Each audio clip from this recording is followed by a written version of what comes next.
Oi, tudo bem? Eu sou o Cleber Saideles, este é o canal Madeira Prima e vamos falar sobre acabamento.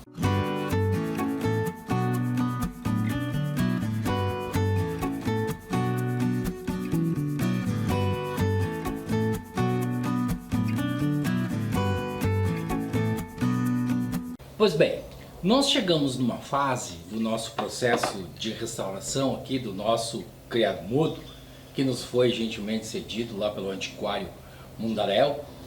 Nós já fizemos várias etapas. Nós começamos com a avaliação do móvel, a desmontagem, que é aquela coisa que a gente chama de engenharia reversa.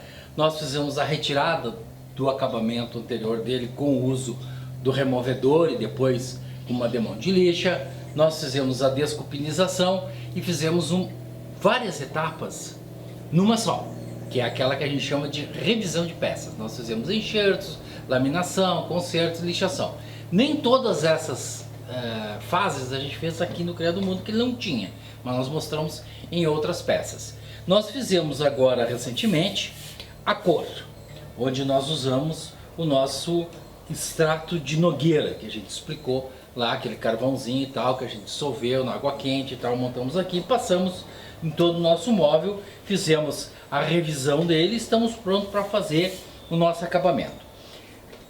Aqui tem uma pequena questão que é a seguinte: esse acabamento ele está muito ligado com uma coisa que a gente falou antes, que é a base selante. Quer dizer, se a gente não tem nada e a gente vai usar, por exemplo, uma goma laca, a gente pode fazer uma base selante no restante do móvel com o uso do selador, que é aquelas partes que não vai receber a goma laca.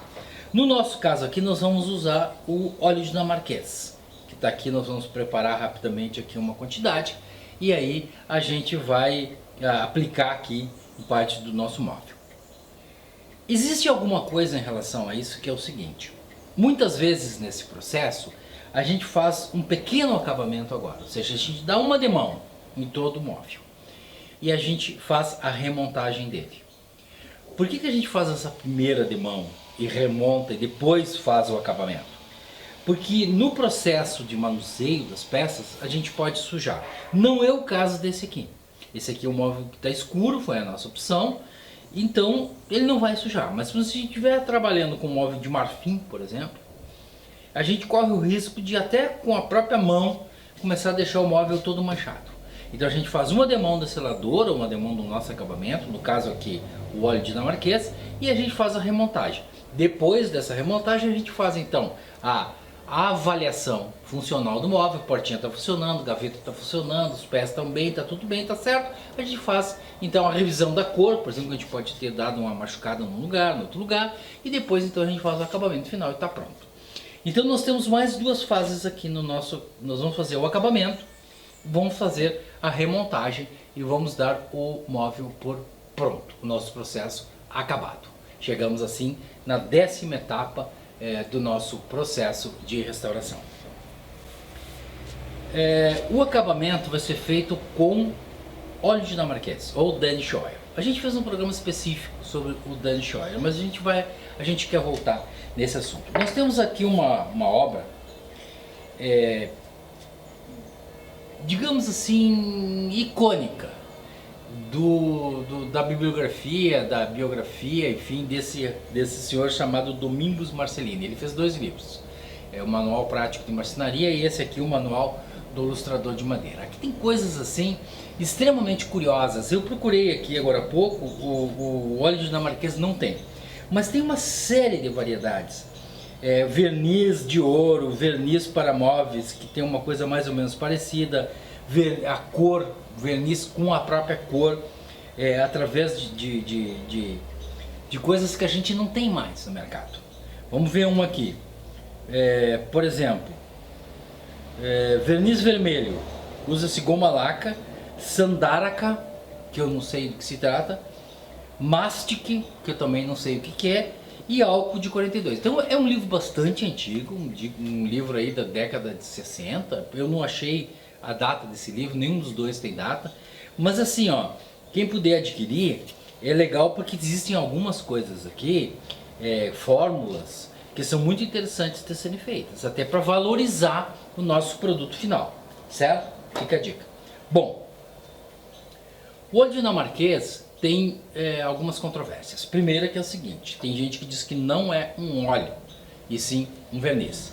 Eu quero dizer que esse produto é o que os americanos usam. Não quer dizer que tudo que os americanos usam é o melhor do mundo, mas é uma referência. Então assim, aqui no Brasil ele é muito pouco usado. A gente acostuma muito a usar selador, verniz e tal, e esse óleo começou a surgir aos poucos e está ocupando um espaço muito legal dentro do processo de acabamento. Ele é composto por 3 elementos: verniz, óleo e thinner. No nosso caso aqui nós temos o verniz, o óleo de linhaça e o thinner. Existem outras composições, nós podemos usar óleo de tung, nós podemos usar outros tipos de óleo, nós podemos usar, ao invés do thinner, a gente pode usar o querosene, eu já expliquei isso naquele outro programa, do porquê disso. A gente pode usar a terebentina, que é um outro tipo de solvente. Enfim, existe uma série de variações. Assistam lá o programa do Danny Choi, lá que vocês vão entender perfeitamente o que a gente está propondo aqui. Então vamos lá.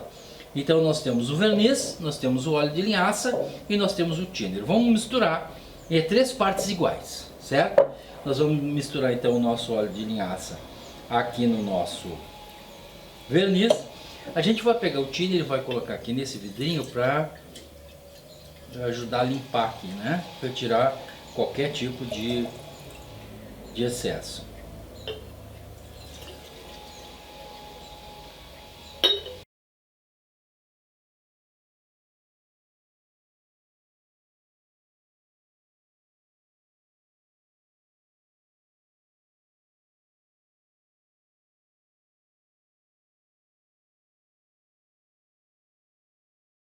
Está pronto o nosso óleo dinamarquês, Danny Oil. Vocês podem ver, isso a gente explicou bem direitinho lá no nosso outro programa, ele é bem fluido, ele é fácil de ser aplicado.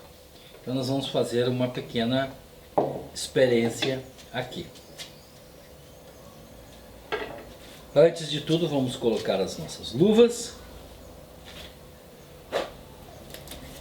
Algumas perguntas que surgem sempre, gente, quando a gente fala em acabamentos, é o seguinte: tá, mas que verniz eu uso? Que thinner eu vou usar? Então assim, todas as regiões do Brasil têm as suas peculiaridades, né? Tem as suas fábricas, tem os seus fornecedores, enfim. Normalmente a gente usa o chamado verniz copal, brilhante ou semibrilho, acetinado, enfim, aí é o gosto de cada um. O óleo de linhaça também, o que tiver na região, considerando sempre que o óleo ele dá uma leve escurecida. Esse nosso preparado aqui também vai dar uma leve escurecida, mas ele abre o brilho também, vocês vão ver agora. E a questão do thinner. A questão do thinner é a seguinte: o thinner tem que estar ligado diretamente ao verniz. Então o verniz vai indicar, o verniz que a gente for usar vai indicar ali, use thinner tal. Porque o thinner tem uma graduação. E essa graduação, ela não é regra no Brasil. Então o que acontece? Um fabricante, o thinner mais forte dele, que é usado lá para os PUs e etc, etc, é 2.500. Tem outras fábricas que o seu mais forte chama-se 9.000. Então é meio complicado. Então a gente tem que observar no rótulo da lata do nosso verniz qual é o thinner ideal. Isso vale para todas as diluições que a gente for fazer. Se a gente vai usar um selador, observe lá no rótulo. Nós aqui usamos um thinner a granel, que é usado para a pintura automotiva. Então esse serve para tudo. É melhor usar um thinner forte do que um thinner fraco. Porque a presença do thinner, além de ser diluente, ele tem um outro problema. Ele, de certa maneira, ele evita um pouco a penetração da umidade na hora que a gente está fazendo. No nosso caso aqui nós estamos no verão, então não tem problema nenhum. Agora o nosso inverno, o inverno aqui do Rio Grande do Sul, ele é muito complicado. Se a gente fazer um preparado desses e for aplicar num dia assim extremamente úmido, a gente corre o risco de ficar esbranquiçado. Isso acontece muito com o selador. E isso tem muito a ver com o thinner que a gente usa. Então é importante que a gente fique atento nessas questões. Bom, como é que nós vamos trabalhar aqui? Nós vamos usar aqui na nossa na nossa portinha, vamos começar por aqui. Nós vamos pegar uma boneca. A questão da boneca a gente já explicou, a gente pode fazer uma boneca simples, assim como eu estou fazendo, com um pouco de estopa. A gente pode fazer uma boneca revestida, quer dizer, colocar uma camiseta, um pedaço de malha de algodão, né, para fazer. A gente aqui é meio... a gente usa muito pouco isso. Eu vou pedir uma tabuinha, por favor. Essa tabuinha aqui, essa aí. Por que essa tabuinha aqui? É mais ou menos um estilo, né? Existem pessoas que colocam o produto naquelas bisnaguinhas de mostarda, de ketchup que tem nos bares e vai despejando na boneca. Eu prefiro fazer assim. Molho a boneca e sento a boneca, como a gente diz, ou seja, ajusto, vou tirar daqui para quem ver mais detalhadamente. Bom, então aqui eu estou com a minha boneca já sendo preparada para aplicação. A gente pode até fazer assim também. É que eu sempre faço derramo mais do que o necessário. Então aqui nós estamos com a nossa boneca preparada e nós vamos fazer uma coisa muito simples. Nós vamos passar. Aqui não tem assim muito segredo, tá?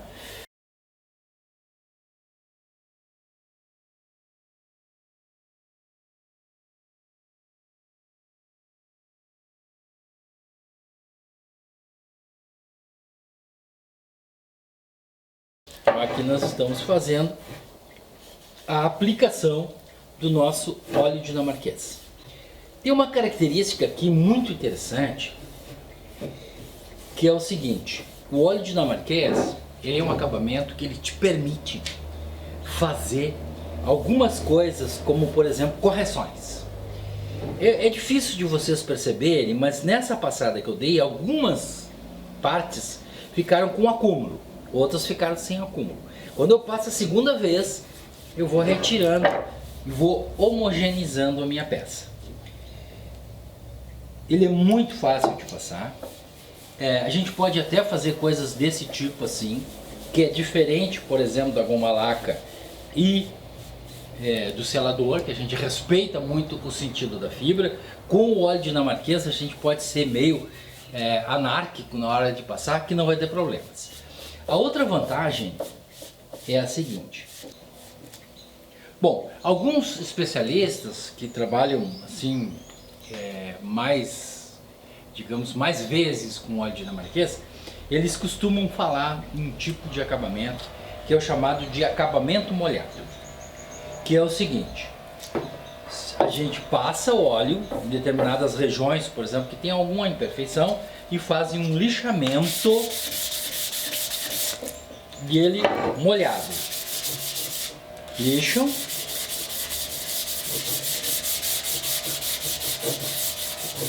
Isso vai formando uma camada muito interessante, porque faz duas coisas: retira o excesso. E outra coisa, falando em retirar excesso, é o seguinte: a gente pode ter uma flanela e depois a gente retira o excesso.